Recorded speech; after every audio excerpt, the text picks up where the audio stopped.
Hey guys, welcome back to What You Making Mama. So today, after I've got my well-stocked pantry and my well-stocked refrigerator, I have a bunch of bulk meat purchases I need to actually break down into individual portion sizes, and then I need to figure out how I'm going to store that for long term. So this is great if you're going on a long road trip in your RV, or maybe you're stuck at home for 30 days. So a few of the things you're going to need is you're going to need a cutting surface.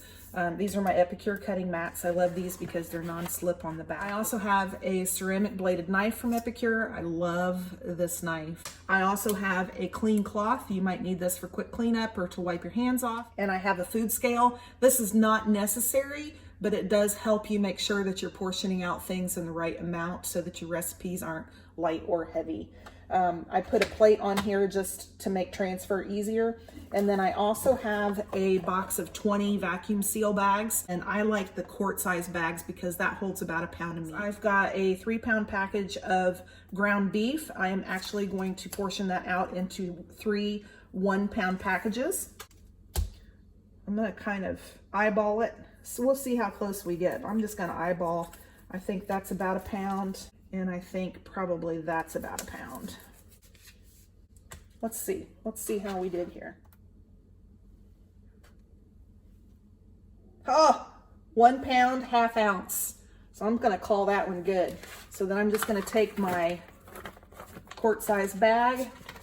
Actually, I wanna do this. Do that real quick. And then I'm just going to take that off. Now, what I like to do is flatten it out. And I like to kind of get it into a square or a rectangle. And I like to have it down at the bottom of the bag. So just manipulate that however you need to and get it into kind of the same thickness. Now the reason why I like to do this is because it's going to help it to thaw out faster. And then I want to make sure that the upper half of my bag here where I'm doing the sealing is clean, and it is. If it weren't, I would take my cloth and I would clean out the inside of the bag, but it's clean, so I'm not going to worry about it. So for right now, I'm just going to set this aside, and I'm going to do my other 2 portions of meat. Let's see how I did on the other 2. 15 ounces. 1 pound, ½ ounce. So we're gonna call that good on both of those. And I'm just going to slice these so I can get it out easier.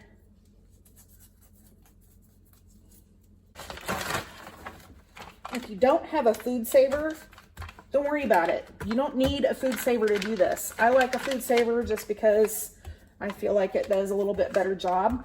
But if you're using just plain Ziploc bags, you can do that. Just make sure you're squeezing as much air as possible out and then zip it closed and put it in the freezer. Now, I don't think it's gonna last quite as long without getting frostbitten, but it'll do what you need to do it for 30 days. So there's 2 pounds. And then here's my 3rd pound. That's good, I think. Okay, 3 pounds of meat. Now, what I'm going to do with those is I'm going to just set them down into the freezer until they get somewhat solid. It just makes doing the vacuum seal on them a little bit easier. Here's one that I did without vacuum seal bags, and you can see that there's a lot of frost on it. So this has been in the freezer for, I'd say, probably about 2 or 3 weeks. So I'm going to leave this one out to thaw for dinner tonight. And I'm just going to clean my board off real good. Moving on to chicken. So here's some chicken thighs. So same thing, we've got 1.91 pounds of chicken here. We're gonna call it 2 pounds. And we'll just try to get close to half on these if we can. These just came from the store. They're a little frozen. So what I'm going to do with these is I'm actually going to chop these up into bite-sized pieces. Actually, since these are a little frozen, I am going to thin slice these. When you thin slice things, it just cooks faster. This will be great for fajitas or Greek souvlaki, which if you haven't tried that, it's wonderful. Okay, so we're going for just a little less than a pound.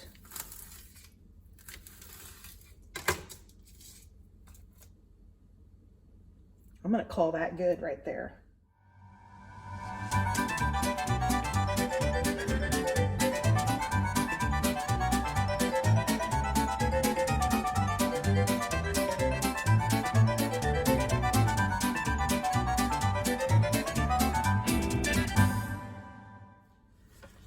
Okay, so now I've got 2 containers of chicken here.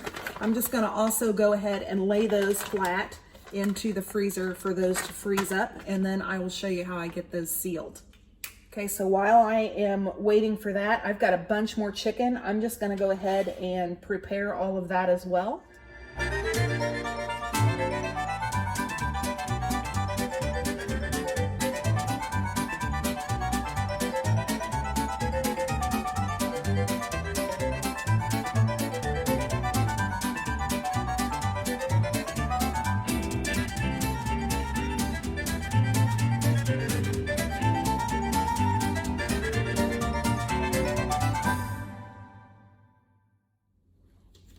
Okay, so the next thing I'm doing here is I'm actually doing some veggies. So I'm gonna do celery and onions. I bought a bunch of that.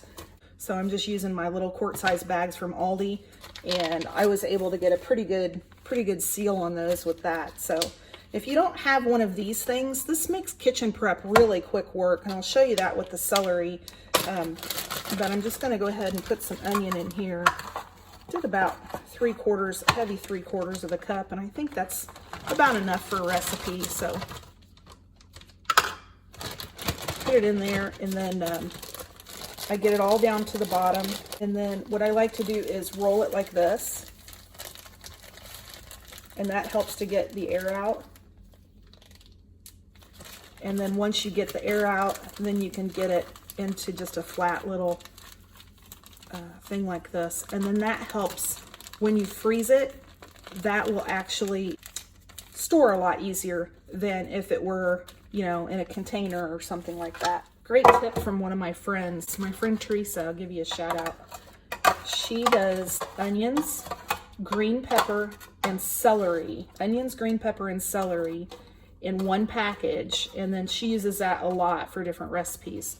So that's another tip too. If there's a certain mix of things that you use on a regular basis, go ahead and pre-prepare those and stick those in the freezer, and then you can just throw them in there and go. And then I just roll the bag, roll it closed, and then zip it up. Try to get all the air out of it as much as I can. And see, that does a pretty good job of vacuum sealing it like that, and then get it to where it's nice and flat. And then those will go into the freezer with everything else. Guys, if you don't have one of these in your kitchen, you should really find one. I got this one at Aldi's a couple years ago, never used it, ever. So I threw it in my Goodwill box, and my good friend Kim told me I need to get one of these things. And I said, you mean like this? And she said, yeah, don't you use that? And I said, heck no, girl, I never use that. And she showed me what it does, and I was blown away. I couldn't believe I'd never used it. I was actually quite embarrassed by it. If you do a lot of food prep, it's like a must-have. Okay, so I'm just gonna chop up the rest of the celery. Celery is something that you can use in a lot of different things, and it's totally fine to use frozen. So as long as you're cooking with it. Okay, got it washed off here. And use the tops because the tops have a lot of flavor in them. Put this in the garbage bowl. I'm going to show you how this works real quick. So just cut chunks off of your celery like this, and then put them in here like so.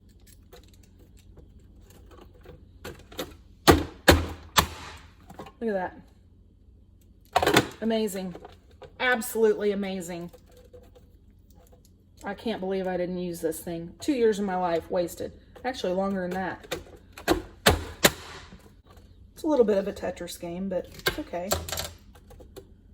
We're all good at that stuff now anyway, right? Okay.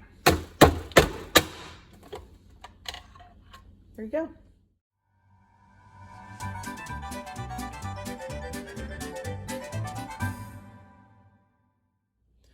Okay, so this is just a Food Saver brand. I think I got it at a thrift store, so keep your eyes peeled. You can probably find one pretty inexpensively if you look for it.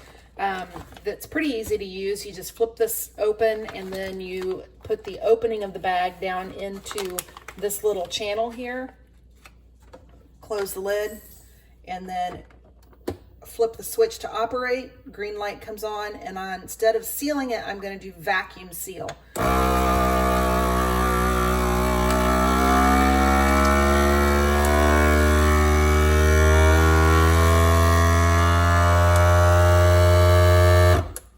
If I were doing something very wet or unfrozen, I would just use the seal button, not the vacuum seal.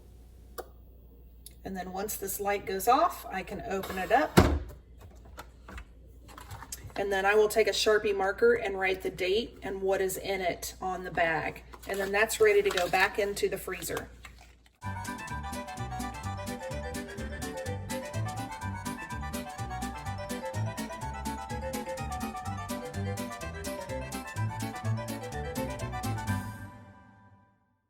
So there it is, 10 pounds of meat, all ready to go in the freezer. And I've got 3 onions and 3 celeries. May your roads be straight and your campsites be level. We'll see you next time.